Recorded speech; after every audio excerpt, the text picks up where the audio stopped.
Pastor Bugembe yayimba akayimba akagamba nti bw'ali kujjukira oluyimba oluyimba naye munnange ekyewuunyisa Mukama Katonda tewaliwo n'omu gwe yali yeerabidde mu nsi eno kubanga agenda okutonda ng'akumanya amanyi ddi lw'olifa so tewaliwo at any point Mukama Katonda lwalibeera ng'akwerabidde. However eyo ntegeera yaffe ng'abantu. Omuwala yabadde atunda amagi amandaazi ku concert. Pastor Bugembe n'amulaba ssaawa zino eno bambi agudde mu bintu.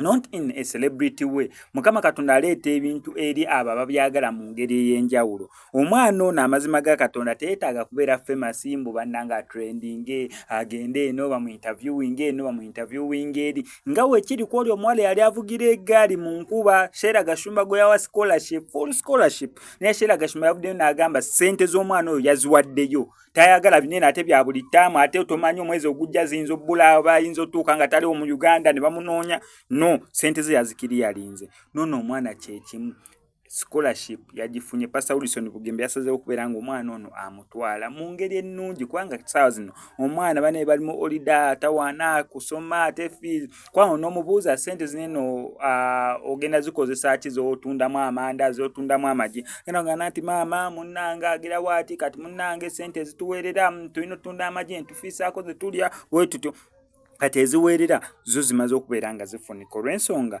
Pastor Wilson Bugembe asazeewo okubeera ng'amutwa. Imagine yazze tunda magi akanya kimu singa eno bucket eggwawo wano waliwo abantu bangi singa bagagula ne gaggwawo nga takimanyi nti Mukama Katonda agenda muzaayo ewaka nga school fees olw'emyaka n'emyaka amaze okubeera ng'asasulibwa. Nsaba Mukama Katonda atuwa omukisa ogutalina buyinike. Mutima gwange mpuliramu timing etannaba kubeera ng'etuuka. Nsaba Mukama Katonda agintuuseeko. Kimanyi buli omu akiwulira ng'okimanyi nti n'omulimu gw'okola guno wagenda beerawo omukisa oba timing ebulayo. Waliwo ssente z'ogenda okwata, waliwo ebyamagero by'ogenda okukola, waliwo heights z'ogenda otuukako, ogenda tuula n'abalangira ng'olina wooli olinga ali sitaaka naye gwe nga munda mu ggwe okiwulira nti wano si wenna okubeera kino akino kye njagala okubeera nga nkola. Nange nkiwulira era nga nkimanyi Mukama Katonda timing yaffe ejja tuuka tukibeere.